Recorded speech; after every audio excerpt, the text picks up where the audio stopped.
here we go. I'd be grading my nutmeg right now, but I've lost it. I don't know where it's at, and we were just setting up here. Welcome to the Nutmeg Tavern. We are live. It's Friday. We've survived the week, so far at least, and it has been in a crazy week since I was just gone last week, and so we're having a lot of fun. I'm getting all caught up.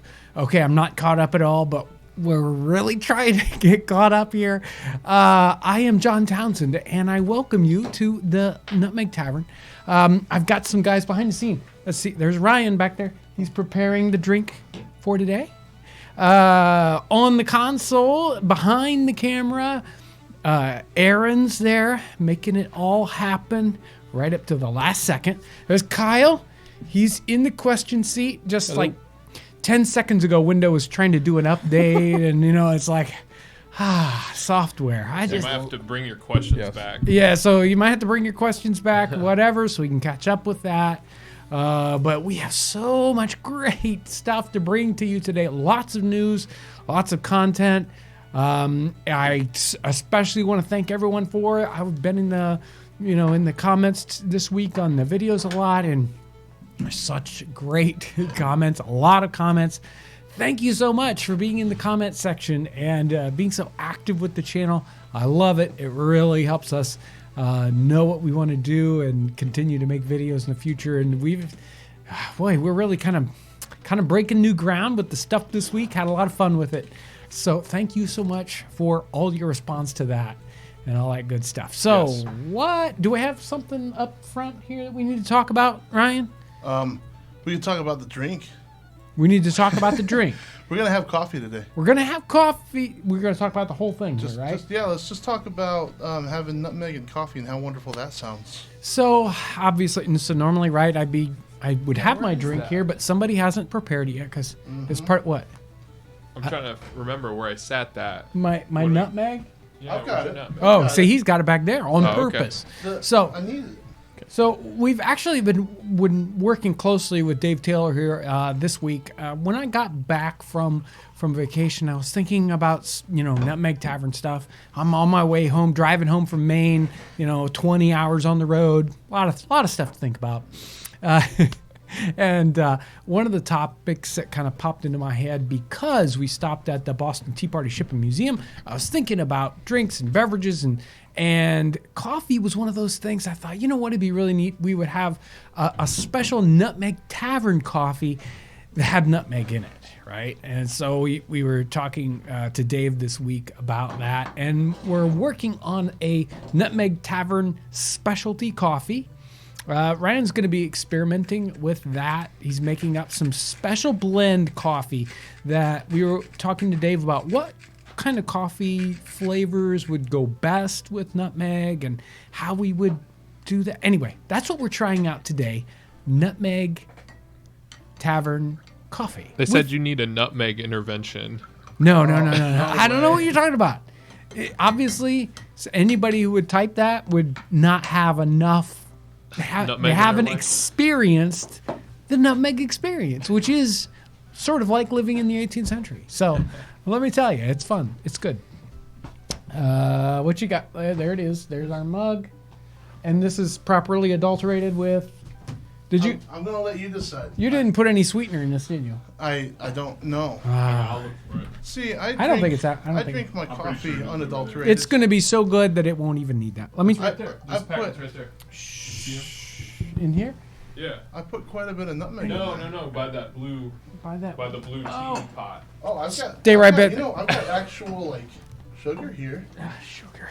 It's okay. No one's watching. No one's watching. I've got pure cane I'll sugar. bring my cup way out of the shot. Pure here. sugar over the cane. Yeah. Right here. There we go. I am not a big coffee drinker, so I need mine heavily changed I hope I into. put enough nutmeg in it for you. Well, there's a little bit of floating there, so it's probably not enough, but it'll have to do. Let's find out. Now this is a special blend, right? So Dave. So this is really exciting for me because I worked for Dave for a number of years at the coffee house that he ran, and I used to help him some with roasting and stuff. And so we nerded out today on what would be the best coffees to blend together to go with nutmeg. And how is it, John? I need to put more sweetener in it. Okay. You keep talking. Well, I'm just going to put some nutmeg in my coffee that I'm going to drink unadulterated. It needs more nutmeg. Does it? Yeah. Okay. Because it's not, the coffee. I only put 3 whole nutmegs in your cup. Well, You probably need like 5 or 6, right? John's ratio of nutmeg to coffee is 90 to 10. Yeah. Let me add a little bit more of my special stuff there. There we go. And So what about coffee in taverns? Was that a thing? Coffee was very, very, a very important beverage in the time period, and there were coffee houses, and they were special places. Oh, that way, no. I've never seen someone so excited. That's much better. And You haven't even tried it yet. they were Much better. when there's a proper layer floating on top. A film of nutmeg.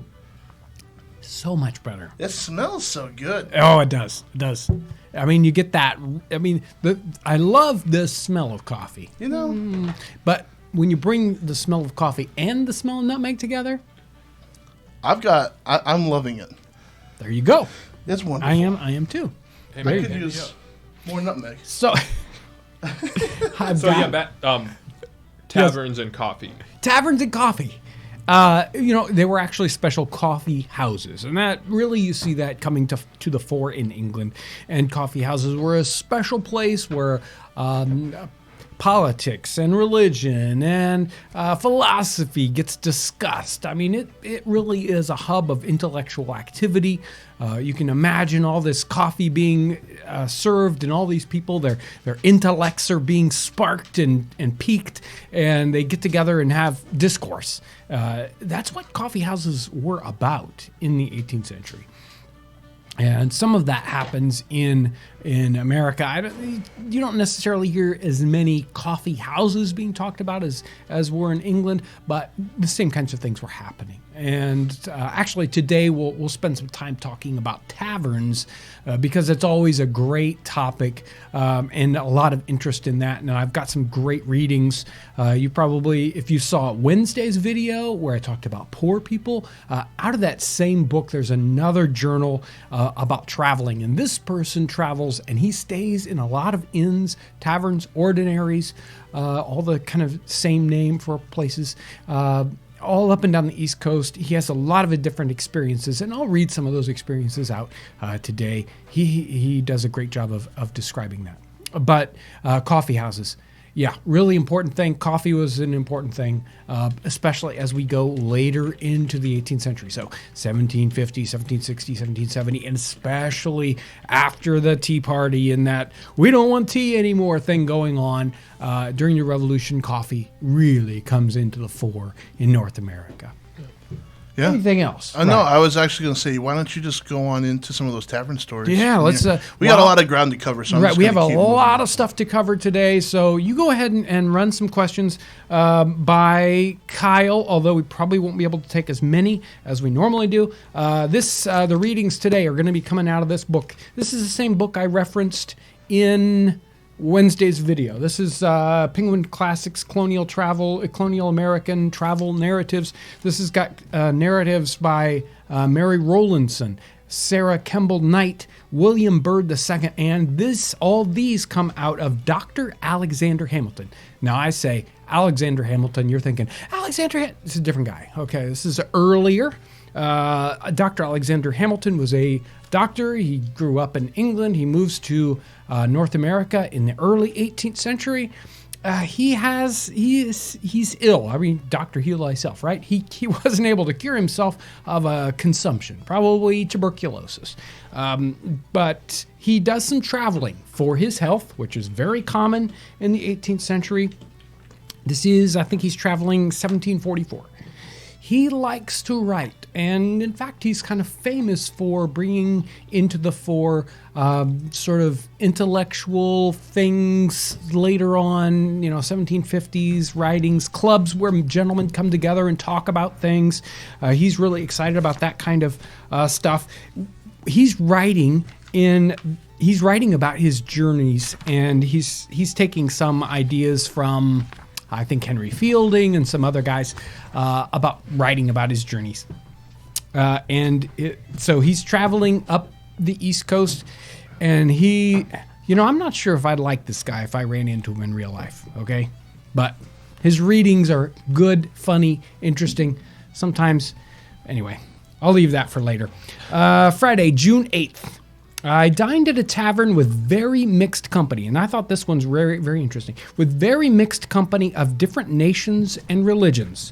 There were Scots, English, Dutch, Germans, Irish. There were Roman Catholics, Churchmen, Presbyterians, Quakers, New Light men, Methodist, Seventh-day men, Moravians, Anabaptists, and one Jew. The whole company consisted of 25 planted around an oblong table in a great hall well stoked with flies. The company divided into committees in conversation. The prevailing topic was politics and the conjectures of a French war. So obviously, a French war does happen. The French and American War, or French and Indian War, happens like 5 years later. But there's all this rumble about this war happening at this time. It gets mentioned many times throughout this journal. But I thought this particular reference was very interesting. Here is a tavern or an inn, a big one, lots of people here, and a very mixed company. Sometimes we think that America is a very, there are different times when we think about it being very homogenous, and other times in this circumstance, he's in a very mixed crowd, at least for this this area. So let's see. This one was really funny. A lot of people. Real quick, before you do, what's the name of the book you just read from? Again, this is, let's see. The section here is Dr. Alexander Hamilton, and I think it's the itinerarium of Dr. Alexander Hamilton. You might be able to find a version of this just as a free thing online. I wasn't able to go and check, but the book is Colonial American Travel Narratives. If you want to find a link to it, go to Wednesday's video. There'll be a link in the comment section. Aaron might be able to dig one up and pop one in the comment section.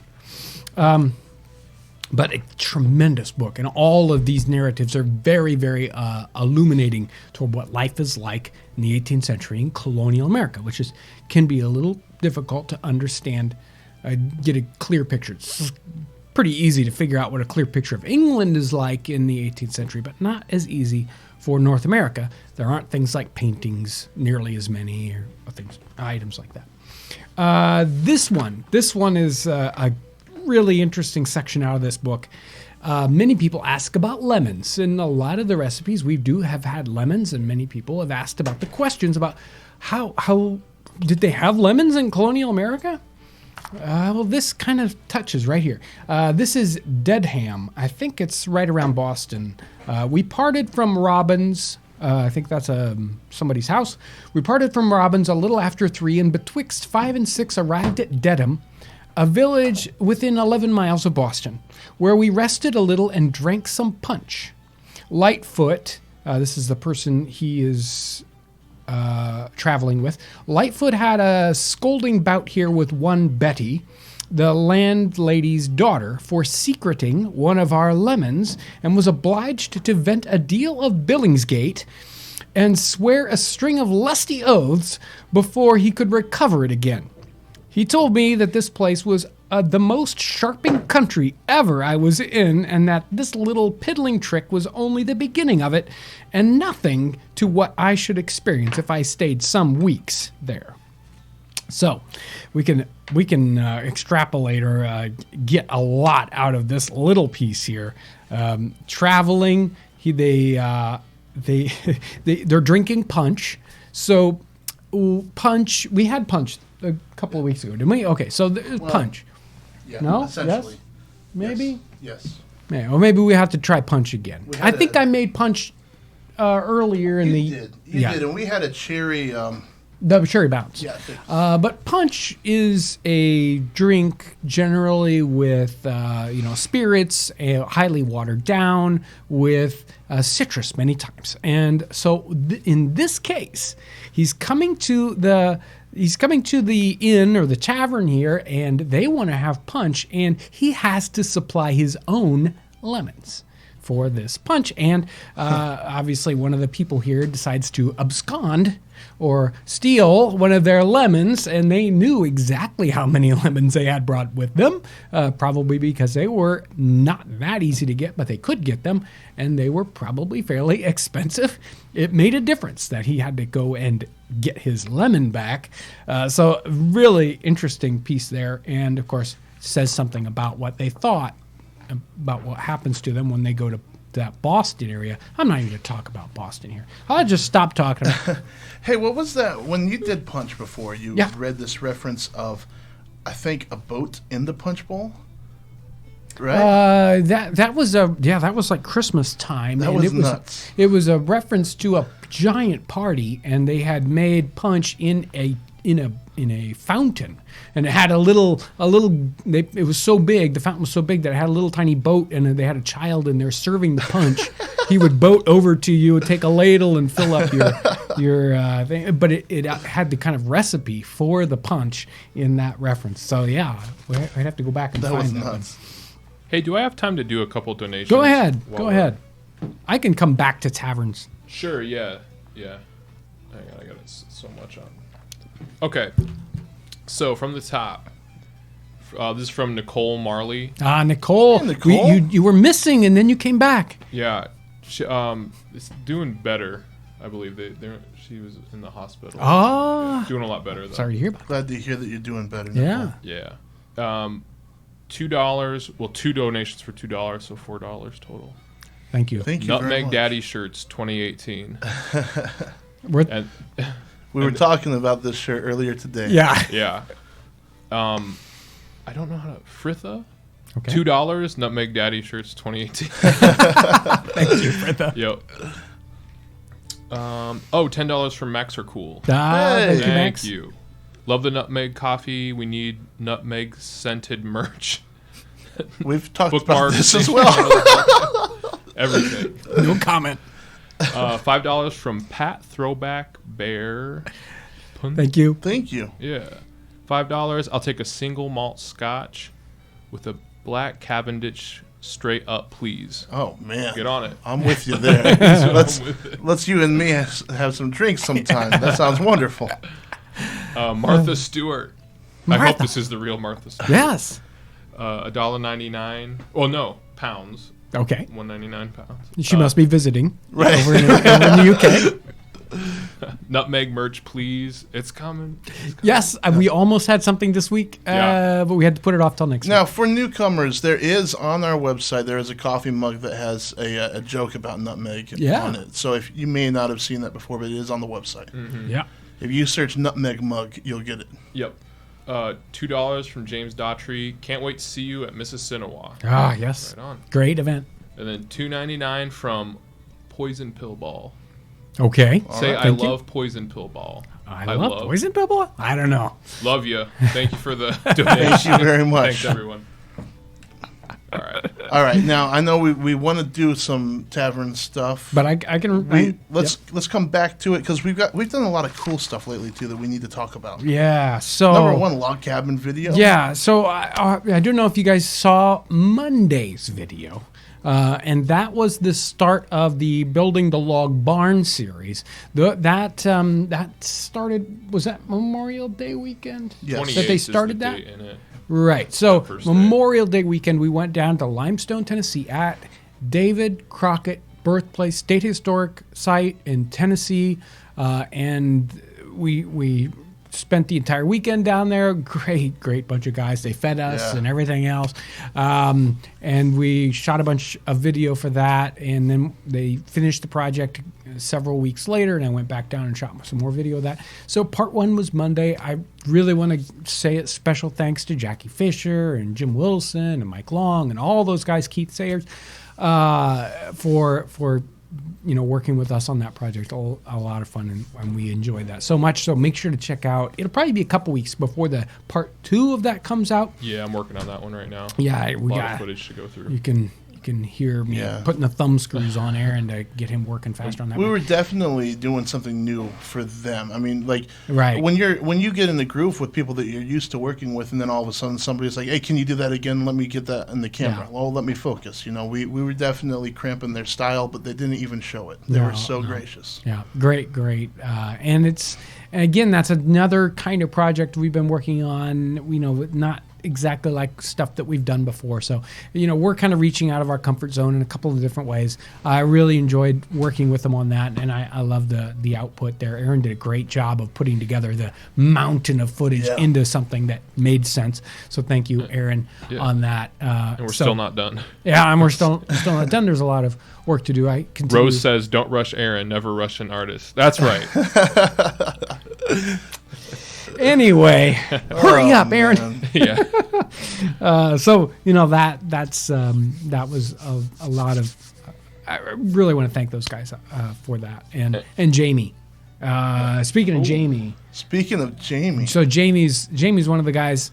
He has Jamie, the red beard. Yeah, Jamie Tyree was in the video. He's red beard. He was talking about working, buildings. That the reason why you would have the foundation stones. I think he was talking about that part of it, and he's carrying some of the logs in there.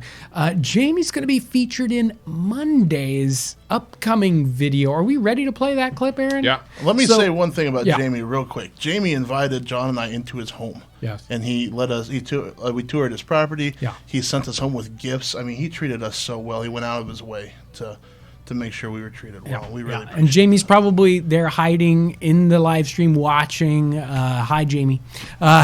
Anyway, while I was down there the second time, I went to Jamie's shop and we shot a couple of videos there. And I'm going to tease you with the first, how many is it? Like a minute? It's like 40 seconds. 40 seconds. We're going to tease you with 40 seconds of Monday's upcoming video. Run whenever you're ready, Aaron.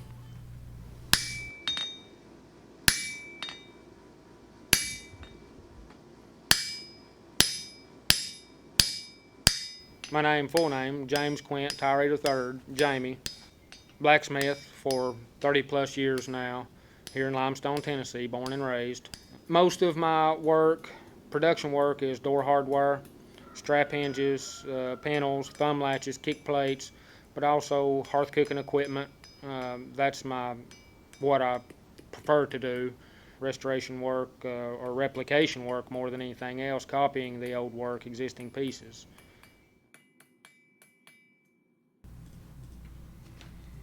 There we go. I'm excited about this video. I've seen the longer rough cut that Aaron put together, and it turned out really good. Again, Aaron did a great job of putting together all that mountain of footage I gave him. Here you go, Aaron. Have good luck with that. 3 hours of footage. Turn that into 3 minutes. So he was having fun with that. Yeah, that was a lot of fun to cut. He's an awesome guy to listen to.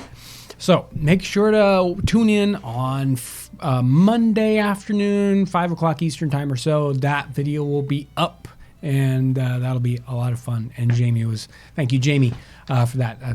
He did a great job. So while Cabin Video was happening, you were elsewhere. Well, I snuck away for a couple hours. No, I'm talking about your recent trip and the cool thing about your trip that we need to talk about where you went. Oh, yeah. Okay. Yeah. So, so I was on vacation last week, and family and I were up in Maine, where we go like every 2 years. We go to a particular spot in Maine. In fact, if you saw last week's live stream, I walked out the front door 20 feet and set up the camera and did the live stream. Beautiful place, right there, kind of on a sheltered part of the ocean. And no, not North Carolina, or South Carolina. That's not good. But and driving back from Maine, we decided we would take a detour. We went down to Boston and checked out the Boston Tea Party Ship Museum. and Josiah was there. We've worked with them in the past on different kind of products and orders, and I thought we would good way to stop by. So he graciously let us, the whole family, in, and we went and toured the tiny little site there. They got amazing site. It's because it's right there in basically downtown Boston, right there on the river. Do you have some pictures up there? They're going right now. Okay, yeah. So they got this amazing site. It's got two ships the same size and type that they would have had in the time period, small kind of cargo vessels, and the same size and type that happened during the Tea Party. So these ships would come over with lots of different kinds of cargo, sometimes during the Tea Party with tea in it, and the guys went on board and threw it off and all that good stuff. Really, really interesting site to go and visit. There's that one picture. Do you have the picture of the galley there, bolted? I got them in a loop there. So Yeah. one of the pictures is a close-up picture, and you might think it's like, what is that thing on the deck of the ship? I'll just run through them again. Right. So there's this one that's a kind of a close-up picture, and what you'll see there is a little tiny wooden cabin that's bolted. It's kind of clamped down to the top deck of the ship. And that's the ship's galley that they could actually break down and take off if they needed to, or move to a different location on the deck of the ship. And that's where the cook would prepare all the meals for everybody that was on board. And the ship's crew might be, 7, 10 people, something like that. And all the food had to be cooked right there on the deck of the ship. Really, really interesting. The neat part about that is everybody that goes to the site, they run you through the ship, so you get to look at all the top end, and they explain the ship to you, and then you get to go down underneath and come back out of the ship, and then go up to different parts of the museum, all that good stuff. So really, really interesting site. If you're ever in downtown Boston, you want to check out a nice. It's kind of you can see it in not a long period of time. It's not like a whole day trip, right? But a couple of hours. Great site to go check out, and it's right there in downtown by the Children's Museum. It's in the river. You actually get on a bridge, and then you can go to the site. Sounds so cool. Yeah, most or all of the museum actually is floating. It's a barge with the two ships, and that's crazy. It's a really interesting concept and a fun place. And I want to thank Josiah and all the folks there at Boston Tea Party Shipping Museum. It was great to go and visit that. Had a lot of fun. All right, let's do another tavern story. Another? Well, hold on. Yeah. You got any? Oh yeah, I got Let's do some. questions. So let's go ahead and take a couple questions from the audience today. What you got? Okay, let's see. Since it's starting the season of autumn, can we expect a Halloween episode, like how they celebrated or foods? Well, we did do the pumpkin episode, which kind of fits. And even though it's not specifically called that in that cookbook, pumpkins are only, ripe a particular time of year. So it makes sense that is that season's type of food, even in that time period. There aren't any other specific things that I've basically run into. You don't see this kind of holiday talked about a whole lot in the 18th century. It really depends on the kind of people group that you're working with as to whether or not that's something that they're interested in or not. Even some holidays like Christmas really weren't talked about much in different parts of the colonies at a time, and Halloween much less so, although you certainly have some fall sort of festivities going on. Last year we did the Carol Jarbo. the grave robber one. Right, we did the Yeah. grave robber video, and of course, many years ago, we did the zombie video. Both of those we'll probably talk about more as we get closer, and we'll put links in for those videos for people who are looking for specific kind of Halloween-y kind of videos. And I will think about any other ones that connect up with that. When did taverns really come into play? I think taverns were a very quickly, they were developed very rapidly after, as soon as settlements were starting to happen. And people, as soon as anybody wants to travel, you really have to have someplace to stay while you're traveling, and they're kind of naturally an outgrowth of anybody's house that was along the path. Anybody who had a house that was along a trail, many times if it's the best house within 10 or 20 miles, a horse day's ride, boy, it's going to end up being an inn whether you like it or not. People are going to stop at your house, and we sort of talked about that, about the hospitality thing. Even in this book, where I think both several times with different people, they had to basically stay at just a normal person's house because there was no inn or tavern close to there. That's just sort of how they sort of grow out of that. So that's happening pretty rapidly within North America. As soon as it starts to be settled, people are moving from one place to another. Go ahead. One more. How do you know if you've put too much nutmeg in something? I don't when want you to accidentally drug my friends. Yeah, when you start hallucinating, you've gone too far. I've never had that sort of situation, but then that's me. Can I do a couple donations? Yeah, go ahead. Then you can do the readings or whatever you want to do. Yeah. There's a lot of people jumping in here. Okay. This is from Sam Whiting, $2. Thank you, Sam. How rowdy can taverns be? Oh, I got some readings here for you. There you go. Dog75, $10. Thank you. Thank you. Bitter Clinger, $10. Love the Nutmeg Tavern. Keep up the good work. Thank you. And then Poison Pinball again. $1.99. Great. Thank you. Yeah. Poison Pinball. Poison Pinball. Okay. Yeah. I've been at the Tea Party Museum and Freedom Trail. Right on. Thank you. Yeah, unfortunately, we were there too late in the day to do too much of the Freedom Trail thing. So that, Boston. I'm not even going to talk about Boston. I'm not going to talk about it. Hey, you leave Boston alone. I'm going to leave Boston alone.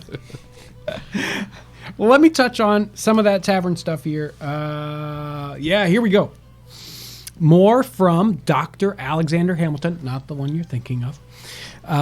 We supped by invitation at the tavern with some of the chief men in the city, it being muster day and a treat given by the officers of the fort to the muster masters. There were Messrs. Kuehler, the mayor, Tansbrook, the recorder, Holland, the sheriff, surveyor, Collins, Captain Blood, that's a great name, Captain Halen of the fort, and several others. The conversation was rude and clamorous, but the viands, food, and wine were good. So, rude and clamorous, there you go. I'll skip that one.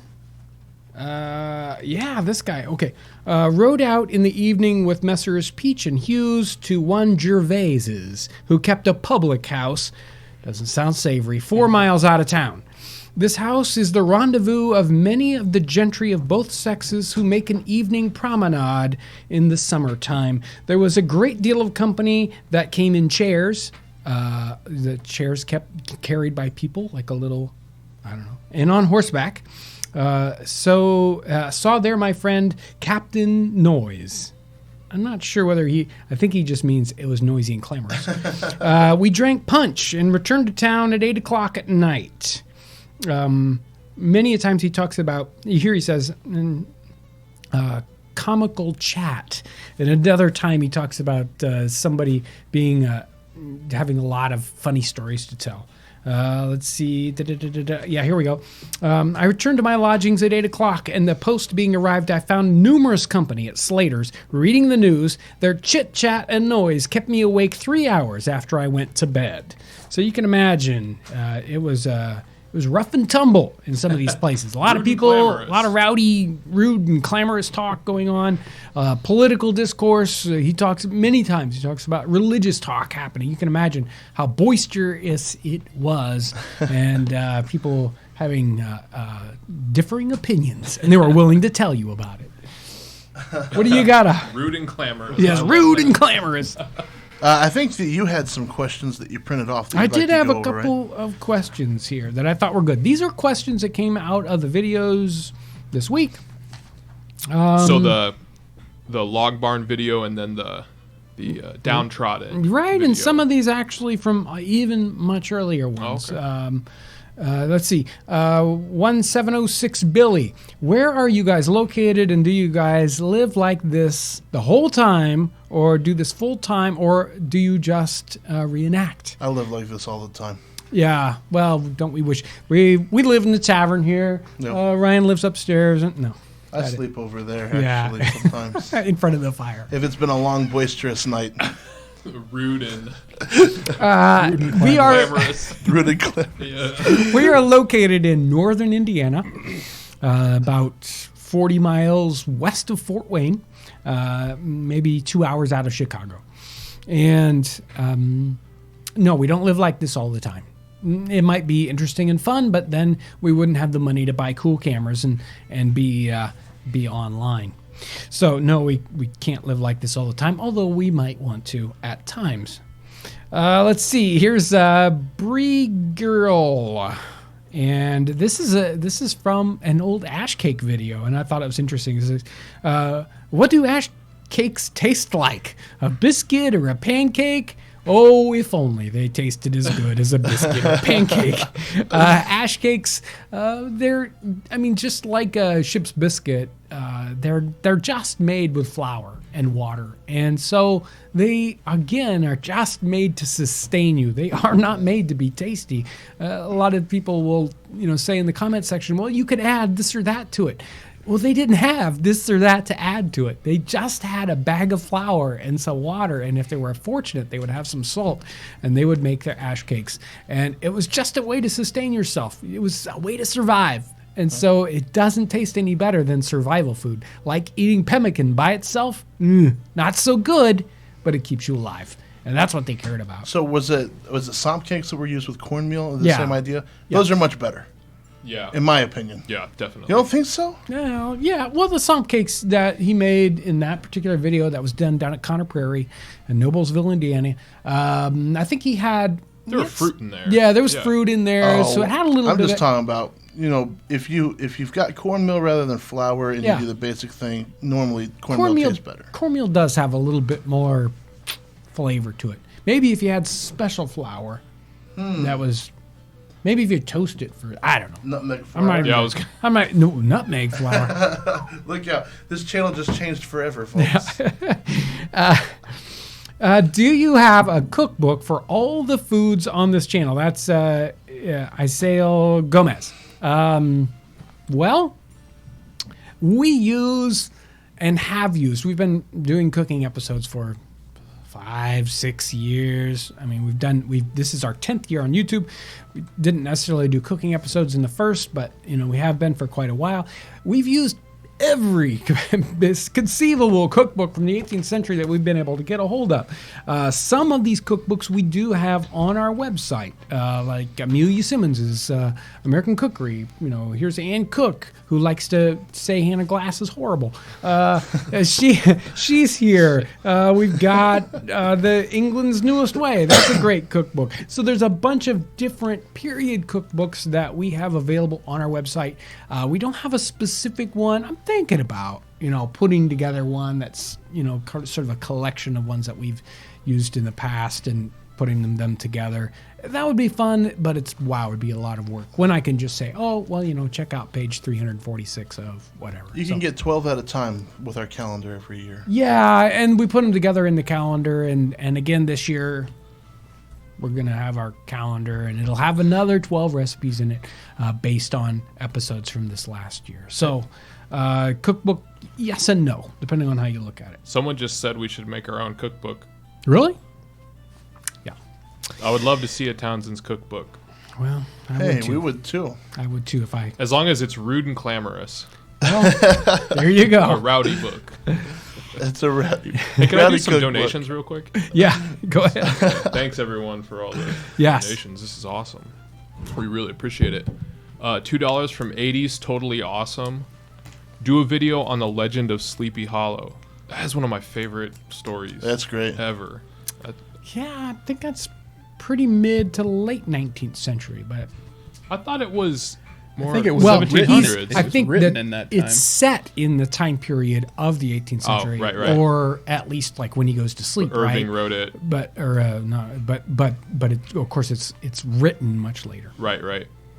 $20 from Nolo Kama. Thank you. Thanks. Thank you, sir. And then $25 from Blake. Blake. Thank you. Our Thanks, family Blake. loves your Our family loves your channel. You guys have really stirred an interest in 18th century cooking in our house. 2 weeks ago, I made jugged hare. Yeah. It was wonderful. Great. Have you been to the City Tavern in Philly?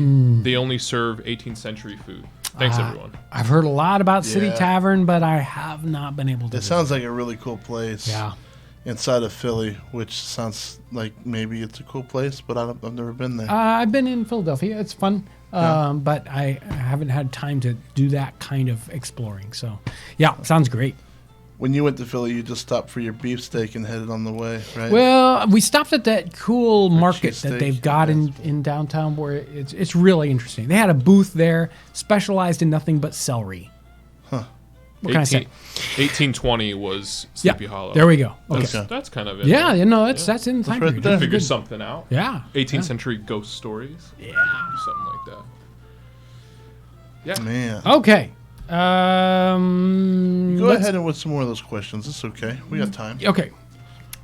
This one I thought was good question. Okay, and this came in on the log barn video, and there were some people that were, oh, you're cutting down trees. Okay, so here's the question: did you replant to replace the trees? And that's from Ziva David. And you know, there are people in this day and age that certainly a lot of environmental concern and rightly so about concerned about cutting down trees. And we worry about whether we're using too much paper or we're whatever, because we have to cut down trees. And when you live on a piece of property with a whole bunch of trees, your thought process is a little bit different. I live on 40 acres with. At one point, I counted, because the area was planted with trees, that they had to plant something like 20,000 trees on our 40 acres. And now we have little trees basically growing everywhere. Once you start this, you set aside this piece of ground for a forest, it does its own thing. It really starts to make its own forest. And in fact, when you're planting trees for, say, logging, it's like, oh, I want to plant this I want to plant this ground, and I want to harvest lumber from it sometime in the future. Generally, it's not necessarily that first generation of trees that you care about, but it's the generation after that, because the second generation is actually going to be straighter, taller trees, because they had to grow through the first generation of trees. Growing trees is a generational concept, not generational for the trees, but generational for people. And so we definitely have to think about that idea of, we don't want to have less trees than we do before. Now, in Eastern United States, we've been past replacement sort of on trees since the 1940s. So we now have three times as many trees as we had, years ago. And so in the Eastern United States, we don't really feel the need, or aren't as concerned with, oh no, I cut down a tree, I need to replace it. Because in fact, our forests are replacing themselves all the time. And so the trees, like, I'll cut down for, later projects that we've already done, that just creates, I cut down a tree and it just creates a hole for a whole bunch of more trees to grow. So in one circumstance, we don't really have to concern ourselves so much with, oh, I planted 4 trees to replace the trees I cut down, because I know I've set aside the ground and it will naturally replace itself. Isn't always true for all the different places, especially all around the world, but here, it's kind of a different thing. You cut down trees out of a forest and they're always replacing themselves. Let's see. I'm going to go ahead and let Kyle ask a question if you got something up. Oh, yeah. I have a nutmeg recipe, or nutmeg ice cream recipe from Scotland. Where can I send it? You want to send it to Ryan, RYAN .KERR at Townsends.us. If anybody sends me spammy stuff, let me tell you, you're really going to be in trouble. You're gonna get rude and There I'm is. gonna call you out. I would love to see that, especially the reference to where it came from. And there also, you can just go to our website and there's like a contact page, or there's actually email addresses at the bottom of the page. You can send to something like that. I think if you send it to, I don't know, there are places to send it. And I would love to see that. It sounds way too good. All right, so we're going to come back and we're going to leave on questions from Kyle, but right now we've got two things to cover. Yes. Number one, we've got new Patreon supporters. Yes. Every week, there's always a great new set of folks that have popped into Patreon and help support what we do here on the channel. Through that, I always love to say, thank you to those Patreon folks, the new Patreon people this past, 2 weeks or so, because I couldn't do it last week. Kevin Johnson, Thomas Edworthy, Christian Hustler, I think I wrote that down right, Roxanne, Tripp, Melinda Depew, Joe Armstrong, Robert Morrow, and Eric Fritsch. I think that's how you say it. Guys, thank you Thanks, so much. guys. And everyone that supports us on Patreon. It's just a way that some people support us this same quantity, small amount of money each month. Again, it's a great way for us to help budget for knowing what kind of equipment we can change, out and get better equipment as we go along. So thank you guys so much for that and all that kind of support, whether it's super chat or whatever. So. yes, thank you. We do an Instagram contest, and we have a winner. Instagram contest. I forgot about it. Every week, we go through the Instagram stream looking at people that have hashtagged Townsends, looking for images that are historical related, merch related, anything that has to do with Nutmeg Tavern or whatever. And we pick out one every week, and they're the winner. We send them something. Yeah, So this week's winner is... it's Peter Muka 1.0. Okay. And Peter. it was a really great photo of his earthen oven. Yes. That he now has patched up and had the first cooking fire. Yes, I Looks saw great. that one. So You're yeah. right. Thank you It's so really much. exciting to see people building It is those. great to see it when people have, watched an episode and they dig in and do it. And, the oven project is kind of a big project. It's a great one, a fun one. Basically, anybody could do it. So thank you so much for And then that. we have one more housekeeping thing. I'm not sure, though. You said something about a thumbnail question. Did you want to go there? Oh yeah. Yeah, so we're always trying to make the videos better and the YouTube experience better and have people be able to find the videos. And thumbnails are really important to what we do on videos. And I never know, I'm not sure how to ask the question, but I'll ask it. You guys can pop in on the chat about what kind of thumbnails really get you perked up and want to click on a video. I mean, do our thumbnails, can you tell them out of a crowd when you're scanning the sides? Like, oh, well, that's a, whatever. Or do you just happen upon them? Is it easier when there's text on the picture or my face, which I don't want to be there, but anyway, or Me neither. tell me about what you think about thumbnail images. I would love to get a little bit of insight about that. It's always fun, and I love to get feedback from you guys. You're the ones that we need to make those thumbnails for. So.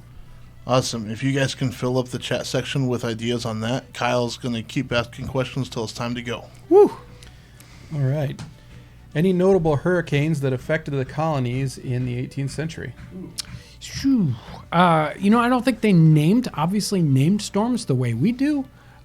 We certainly hear about particular kind of storms coming through at different times and dates. I can't recall any.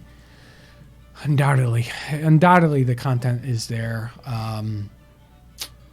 But I don't have any specific thoughts about a date or a time that I could lock into. That's an excellent question. Yeah. Jumping off of that question, this one says, actually, would they have even known a hurricane as anything different than strong winds and lots of rain? Yeah, I don't think so. I think they would have just chalked it up to, boy, that was a bad storm. And you certainly hear about times when they talk about particularly bad storms, and but I don't think they would have known it as anything extraordinarily different, except all of that was a 3-day storm. Was Native American style clothing common for frontier settlers? In Cresswell's journal, he talks about them wearing their clothes out and having to adapt to a Native American style clothing because they were unable to replicate, European style clothing in their setting, and they could easily adapt to Native American style clothing in the time period or in their location because it was easier for them to either get the materials or to do the kind of sewing technique that they needed to make those up. So, if you're in a deep frontier situation, or even soldiers saying wearing out their clothing or wearing out their shoes, they wear out their shoes and they had to convert to something like a moccasin because that's something they could make on hand right there and then. You'll find those references quite often. And at one point, Cresswell's talking about a group of 12 guys and only 2 had breeches left. And all the other people had to switch to a Native American style lower garments. Could you infuse milk or cream with nutmeg? Yes. I think there's a recipe for not necessarily milk or cream, but a nutmeg oil that they used for medicine. And they would infuse nutmeg into oil and use that medicinally, which I use every day. Was coffee affordable for everyone in the 18th century already? Like I've referenced for tea and for chocolate, I think coffee is going to be very similar. They would, as one of the comments in the comments this week was something like, I think it was in the poor video where he said, he gave up his donuts so that he could have internet or something like that.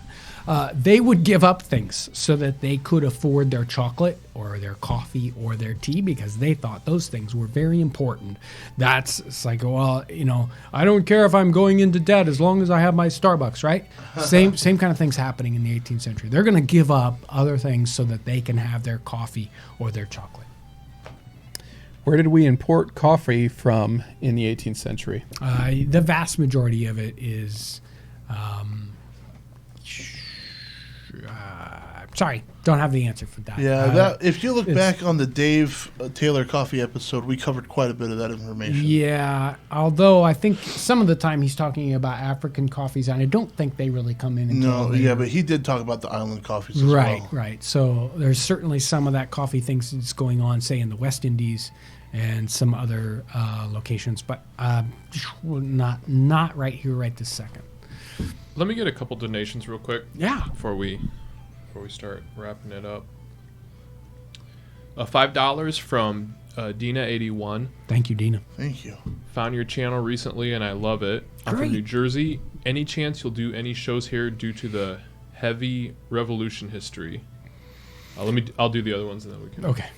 Keltoid 5, $10. Thank you, Keltoid 5. Thank you. Got my copy of Ann Cook's book the other day. Woo! Let the cook-off smackdown begin. Yeah. It's so rude. Somebody and suggested clamorous. that we should do a side-by-side video where we put 2 of their recipes against each other. Oh, That that's would be a great awesome. idea. Well, just reading out what she says is probably enough to cause some. And then $5 from Ramsey. Thank you, Ramsey. Thank you. Love your channel. Your curiosity is inspiring. Thank you. Appreciate it. We could probably a couple more questions. Well, there was the Jersey question. Oh yeah, sorry about that. Yeah. We're adapting, changing constantly. Right now, we're in this sort of truly amorphous, crazy phase right this second, and so I couldn't tell you what's going to happen next year. If I can find a good reason to go out to Jersey, I There you promise go. you I will. There you go. All right. When it came to uniforms of the Continental soldier, was the neck stock worn under or over the collar? More than likely, standard soldiers are wearing a leather neck stock, and it's going to be under the collar. More than likely, I believe. That sounds hot and nasty. Leather neck stock. That's the life of a soldier. I think I would have gone AWOL right at that moment when they issued me my. He'd say, "Here you go. Put that on." I'm out of here. No, thank you. All right, last question. It says, greetings, I've been wondering what alcoholic beverage would you point out as the most popular to be drank in 18th century taverns? Would it be wine, beer, nutmeg grog maybe? Regards from Poland. Drinks made with rum. Yep. Rum, sugar. There's this thing going on with the colonies, and more than likely the at least in, let's say, in New England area, rum is going to be the most popular of the spirits that come in and get mixed, turned into punches and other kinds of drinks. They aren't necessarily drinking it straight, but mixing it with in a lot of different ways, and some of them are very similar to others, and they just basically have the same or different names for the same kind of thing. Yeah. Addiction to sugar, add rum, then you get a sweet rum drink. Right, sweet rum drink. Water, sugar, rum. Put in some citrus. Maybe you have strange things like milk in it, or, whatever. But you're drinking something like that in various different ways. So that's going to be the biggie. It's been a tremendous week and a tremendous live stream, and you guys have been part of it. Thank you for being my guest here in the Nutmeg Tavern live. We've had a lot of fun and talked about so many different things. There's so many things going on, and we're constantly working on new projects. We've got all kinds of videos backed up, and we can't wait to get those into the stream. Projects that we're working on for this fall. I'm like out of breath with all the great stuff, and it's so much fun to pop into the comment section and get the reaction. And thank you guys for being out there and watching the channel, being excited about what we do. We couldn't do it without you, and I really, really mean that. I want to thank the guys here in the studio today. Thank you guys for doing a great job today, and you guys. You support us in so many different ways, whether you're sharing our videos, you've subscribed to our channel. Thank you for that, watching our videos, going to our store, everything. It is wonderful to have you guys out there. Thank you so much for watching today. Enjoy Nutmeg.